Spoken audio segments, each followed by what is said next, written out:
Jackie, you also had very severe asthma before learning Buteyko, and I think you've now been teaching Buteyko for something like 8 years. And you've also been in the media telling parts of your story and your experience. So let's see what you had to say back then before we hear from you again right now. It was, 40 years of breathing in the wrong way, so it was hard to change it, but it was worth it. Everything that you want can happen with this method. A relief from asthma, more relaxed generally, clear sinus and better sleep. If you follow the Buteyko method, it's a commitment for sure. You really do have to allow 12 minutes 6 times a day to concentrate on the breathing exercises. Once learned, you become you do it every day, and you don't practice after a period of time. So breathe in through your nose, out through your nose, and wait. You're breathing anywhere between 14 and 16 litres of air per minute, which is almost 3 times more than what is normal. Just a quick comment. I was diagnosed in the Buteyko Hospital with asthma at 18 months old, and saw about 6 months of school for the next 15 years because I was in and out of hospital, called chronic asthmatic, and I was on loads of medication.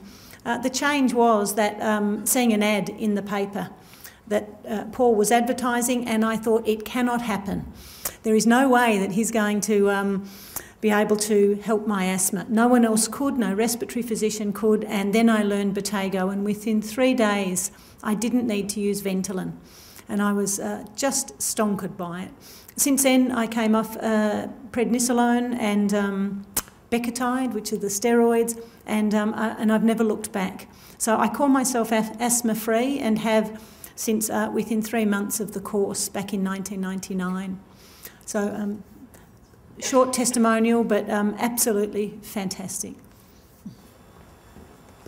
Jackie, you've certainly worked as a Buteyko practitioner both in a full-time and part-time capacity, but you do have another life in terms of your work. You actually work as a management and training consultant, and you're actually heading up a project for the Buteyko Institute, and that is to have the Buteyko Institute registered as what's called a registered training organisation, which is really, I suppose, a government qualification and government recognition. And you've done some pretty significant work in terms of putting documents together for this project, and I think we've actually got them that we can have a look at up on the screen. And while we do scroll through the documents, maybe you'd just like to tell us a little bit about this project and what you think it can do for Buteyko in the future. On behalf of the Institute, this project has been funded, and I just see this project as being so important to be able to get the Buteyko method out through the institutions, be it training provider institutions, and to get the course accredited so that it has status, it has government recognition and endorsement. So that's our motivation, is that so you'll see it sitting alongside other diploma courses in terms of the practitioner learning to train other students of and clients of Buteyko. So that's our intent, and it's happening, which is wonderful.